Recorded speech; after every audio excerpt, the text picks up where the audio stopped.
Failure. Something I've dealt with so much in my life that my grandmother used to think I went to university to learn how to fail. Well, in reality, I dropped out of 3 universities. I dropped out of medical school in Czech Republic, then I dropped out of engineering school again, and then again in Senegal, I dropped out of business school.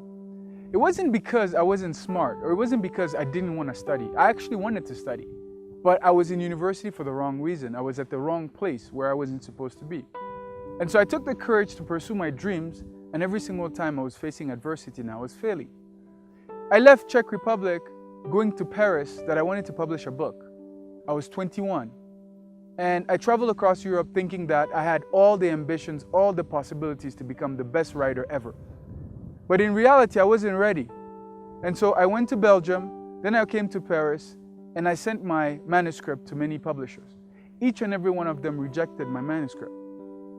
They told me it was either not good enough, that I wasn't ready, that they weren't interested.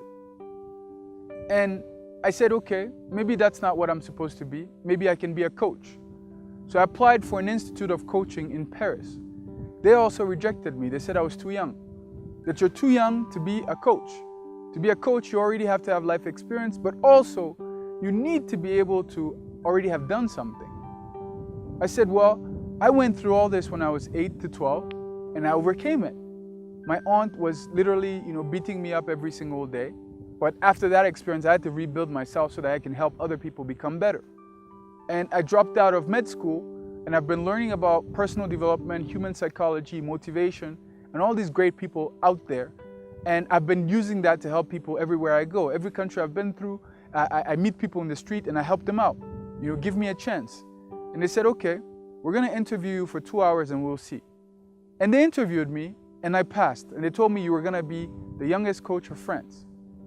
Now I had another challenge was I needed to find a place to stay. Finding a place to stay in Paris for a young person is very difficult. Because if you don't have a guardian, someone who will actually guarantee that if you don't have the means to pay for your rent, they will help you out. So I didn't have anyone. And so I found myself in the street, in the middle of Paris, with no money, no food, no one to help me out. I received a call from my mom actually. And she asked me what was going on and I explained to her. And 2 days later, I was back home in Guinea. When I came back to Guinea, every single person I met was making fun of me. How could you go to Europe and then come back as a failure? How could you go and be there? You had a scholarship, you dropped out, and all these things that you tried didn't work out. The next year, my parents sent me again to Senegal to try again to go to business school. But I already had in me the desire to create a business. And my teachers would tell me, you have to finish school first before you can create a business. And I dropped out. That happened 10 years ago. 10 years ago, I had a dream of writing a book that we published for $1 million. I failed. I had a dream of becoming the youngest coach of France. I failed.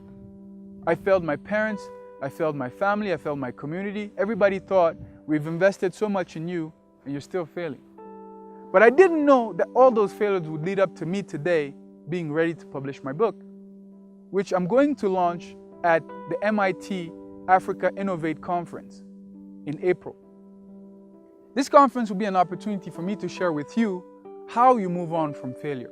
How do you recover from difficult, events that happen in your life? I've had personal events that have torn me down. I've had business failures that have torn me down, but I've always found the spirit and the strength to rise up again. And that's why I want to inspire you today to believe in your potential and know that for you to achieve it, you have to fail. Failure is part of the growing process. If it's not part of your skin, it means you're not worthy of becoming a leader or an entrepreneur. Anyone who doesn't fail doesn't try. Anyone who doesn't try is not capable of doing anything which is worthwhile. Because at the end of the day, it doesn't matter how many times you fail. What matters is the impact of what you've done. And to make impact, you need to keep going again and again and again and again and again. So I'll see you at the Africa Innovate conference organized by the MIT Sloan Africa Business Club. And there, we'll see how much potential you have and how much more you can do. We'll be launching the book there. See you then. Thank you.